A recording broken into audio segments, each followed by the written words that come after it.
আসসালামু আলাইকুম সবাইকে। চলে আসলাম আবারও একটি নতুন ভিডিও নিয়ে। আমের সিজন আর এই গরমের সময় আম জারানো না খেলে কি হয় বলেন? গাছে এত পরিমাণে আম হয়েছে, যদিও অনেক টক। তো টক আমই তো জারাই খেতে আর কি মজা লাগে। গাছ থেকে আম পেড়ে সেই আম জারাই খেতে কিন্তু তার মজাই আলাদা। তো আম নিয়ে চলে আসলাম কোটাকুটি করতে, তারপরে চলে আসলো জারানোর পালা। আম জারাইতে জারাইতে দেখি আমার বুড়ো চলে আসছে। মানে এটা হলো আমার ভাইয়ের ছেলে। অনেক কিউট না? অবশ্যই কিন্তু মাশাল্লাহ বলবেন সবাই। তো বুড়ো দেখি আবার আমার আম জারানোর দিকে হা করে তাকায় আছে। তো বুড়োর একটুখানি গালে দিলাম, যদিও অনেক ছোট এখনো, তাও একটুখানি দিছিলাম গালে লাগাই আর কি। ওই আবার চেটে চেটে খাচ্ছিল। আমগুলো আগে ভালোভাবে কুটে ধুয়ে তারপরে জারাজারি শুরু হয়ে গেল সবাই মিলে, যদিও আমি জারাইতেছিলাম না।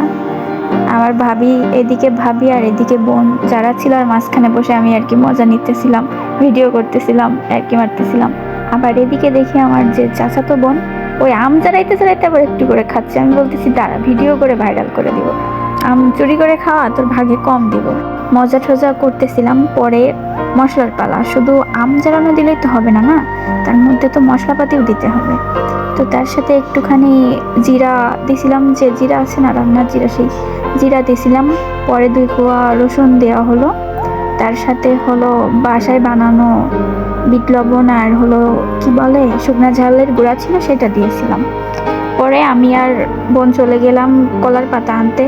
এই জারানোগুলো কিন্তু কলার পাতায় করে খেতেই বেশি মজা লাগে। আমাদের বাড়ি যদি কোনো সময় জারাই কোনো কিছুই, তাহলে আমরা কলার পাতায় খাই।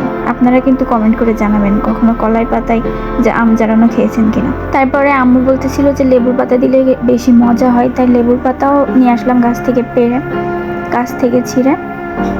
তারপরে ভাবি ভালোভাবে এগুলা মাখাচ্ছিল, জিভে জল চলে আসতেছিল দেখেই, একদম এত ভালো লাগতেছিল। যদিও আমি টক একটু পছন্দ করি না, তাও ভালো লাগতেছিল। সবাই একসাথে মাখানো আসলে মজা আলাদা। পরে আমি খিলি বানানোর চেষ্টা করতেছিলাম। পরে হয়েছিল কোনো রকমে খিলি। তারপরে যে হলো খাওয়ার পালা। টক হলেও কিন্তু খুব সুস্বাদু হয়েছিল। তোমরা কি এমন করে খাও? তাহলে অবশ্যই কমেন্ট করে জানাবা।